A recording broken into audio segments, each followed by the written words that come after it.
को स्वागत है मेरे इस प्यारे यूट्यूब चैनल पर। तो आप देख रहे हैं कि लगातार इस चैनल से आपको जीके जीएस का इंपॉर्टेंट क्वेश्चन का सीरीज मिल रहा। तो आज हम 10 मोस्ट इम्पॉर्टेंट जो एसएससी ने पूछा है जीके जीएस सवाल को लेकर आए हैं। तो चलिए देर ना करते हुए सबसे पहला सवाल से शुरुआत करते हैं। सबसे पहला सवाल कहता है कि पूना समझौता 1932 में इनमें से किसके बीच हुआ था। ये एसएससी 2013 में क्वेश्चन पूछ चुका है। नेहरू तथा अंबेडकर के बीच, ऑप्शन बी गांधी जी तथा अंबेडकर के बीच, ऑप्शन सी मालवीय तथा अंबेडकर के बीच, ऑप्शन डी गांधी जी तथा नेहरू के बीच। तो जो पूना समझौता हुआ था ये 1932 में हुआ था और ये गांधी जी और अंबेडकर के बीच हुआ था। तो इसमें वास्तविक रूप से गांधी जी और अंबेडकर ने साइन नहीं किए थे। गांधी जी के जो मेंबर थे और जो अंबेडकर जी के मेंबर थे उन्होंने साइन किया था। आप देख सकते हैं कि ऐतिहासिक पूना समझौता 1932 में हुआ था। महात्मा गांधी तथा भीमराव अंबेडकर के बीच हुआ था। यद्यपि कि इस पर गांधी जी ने स्वयं हस्ताक्षर नहीं किए थे, बल्कि इस पर अंबेडकर और गांधी जी के अनुयायियों के द्वारा हस्ताक्षर किए गए थे। चलिए सेकंड नंबर क्वेश्चन की ओर आगे बढ़ते हैं।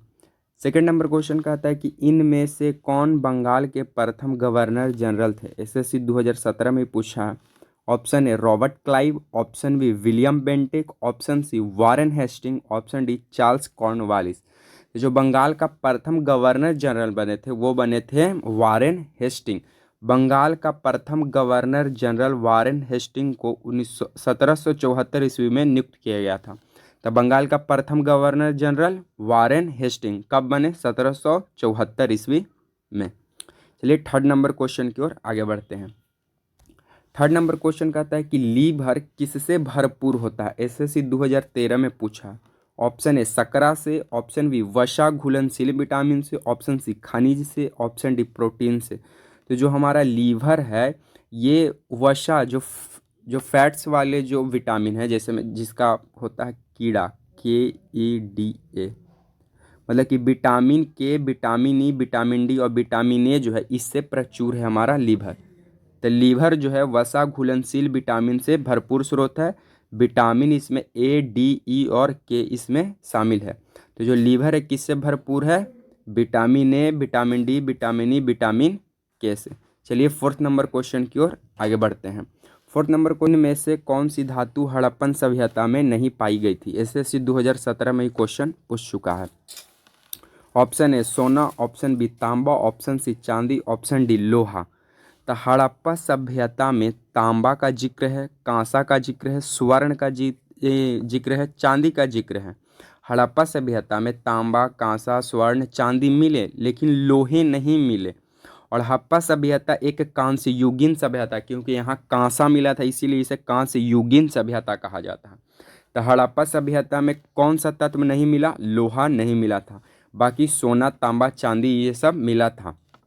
और हड़प्पा सभ्यता को एक कांस्य युगीन सभ्यता के नाम से भी जानते हैं। चलिए फिफ्थ नंबर क्वेश्चन की ओर आगे बढ़ते हैं।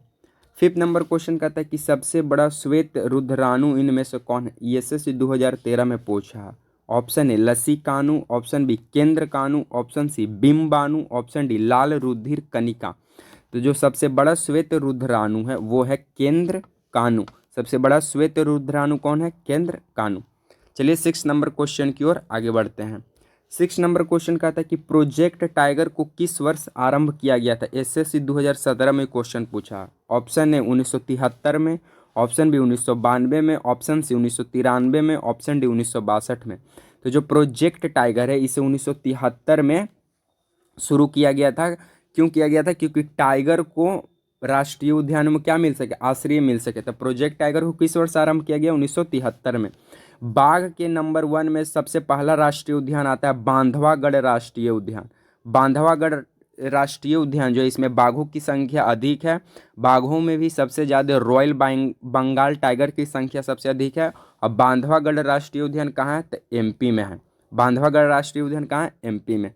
चलिए 7 नंबर क्वेश्चन की ओर आगे बढ़ते हैं। 7 नंबर क्वेश्चन कहता है कि गुर्दे की निस्यंदन इकाई कौन सी होती है। एसएससी 2013 में ये क्वेश्चन पूछ चुका है सर। जितने भी सर क्वेश्चन ये सब एसएससी ने पूछ चुका है वही लेकर आए हैं हम लोग। तो option A axon, option B nephron, option C neuron, option D pith fibre. तो गुर्दे की निस्कंदन इकाई है नेफ्रॉन। नेफ्रॉन को सर फिल्ट्रेशन यूनिट कहते हैं। नेफ्रॉन को फिल्ट्रेशन, किडनी का ये फिल्ट्रेशन यूनिट है कौन, नेफ्रॉन। और हर एक किडनी में सर 10 लाख नेफ्रॉन पाए जाते हैं। नेफ्रॉन का क्या काम है, तो किडनी का इसे फिल्ट्रेशन यूनिट कहा जाता है, छोटी इकाई इसे कहा जाता है। तो किडनी का इकाई कौन सा है, नेफ्रॉन। और हमारे शरीर की सबसे छोटी इकाई कौन है, तो सेल यानी कोशिका। चलिए 8 नंबर क्वेश्चन की ओर आगे बढ़ते हैं। 8 नंबर क्वेश्चन का आता है कि इनमें से किन तीनों वेदों को संयुक्त रूप से वेद त्रयी कहा जाता है। एसएससी 2017 में पूछ चुका है sir. Option A Rigveda, Yajurveda, Atharvaveda. Option B Rigveda, Samaveda, Atharvaveda. Option C Rigveda, Samaveda, Yajurveda. Option D Yajurveda, Samaveda, Atharvaveda. तब वेद त्रयी सर कहा जाता है ऋग्वेद को, सामवेद को, यजुर्वेद को। वेद त्रयी किन वेदों को कहा जाता है, तो ऋग्वेद, सामवेद, यजुर्वेद। इसमें अथर्ववेद शामिल नहीं है, अथर्ववेद को जादू टोना वाला वेद भी कहते हैं। तो वेद त्रयी किसे कहा गया, ऋग्वेद, सामवेद, यजुर्वेद को। चलिए 9 नंबर क्वेश्चन की ओर आगे बढ़ते हैं। 9 नंबर क्वेश्चन कहता है कि महावीर कौन थे। एसएससी 2012 में पूछा था कि महावीर कौन थे। ऑप्शन ए 22वें तीर्थंकर, ऑप्शन बी 24वें तीर्थंकर, ऑप्शन सी 23वें तीर्थंकर, ऑप्शन डी 22वें तीर्थंकर। तो महावीर जो थे ये जैन धर्म के वास्तविक संस्थापक माने जाते हैं। और महावीर जो थे ये 24वें तीर्थंकर थे। और 23वें तीर्थंकर कौन थे, तो 23वें तीर्थंकर थे पार्श्वनाथ। और 24वें तीर्थंकर महावीर स्वामी। और महावीर स्वामी को जैन धर्म के वास्तविक संस्थापक माना जाता है, किन्हें, महावीर स्वामी को। चलिए आज इस सीरीज का लास्ट 10 नंबर क्वेश्चन की ओर हम लोग आगे बढ़ते हैं। 10 नंबर क्वेश्चन कहता है कि मानव शरीर में रकाब स्टेपीज हड्डी कहाँ पाई जाती है। एसएससी 2017 में पूछा। ऑप्शन ए अंगुली में, ऑप्शन बी नाक में, ऑप्शन सी कान में, ऑप्शन डी अंगूठा में। तो मानव शरीर का सबसे जो छोटी हड्डी है स्टेपीज, ये कान में पाया जाता है। और मानव शरीर की जो सबसे बड़ी हड्डी है वो है फीमर। ये फीमर कहाँ पाया जाता है, तो फीमर जांघ में पाया जाता है और स्टेपीज कान में। तो इसी तरह आपको लगातार इस तरह का सीरीज मिलते रहेगा। आप वीडियो पसंद आता है तो लाइक, शेयर एंड सब्सक्राइब करना ना भूलें। मिलेंगे नेक्स्ट वीडियो में, तब तक के लिए जय हिंद।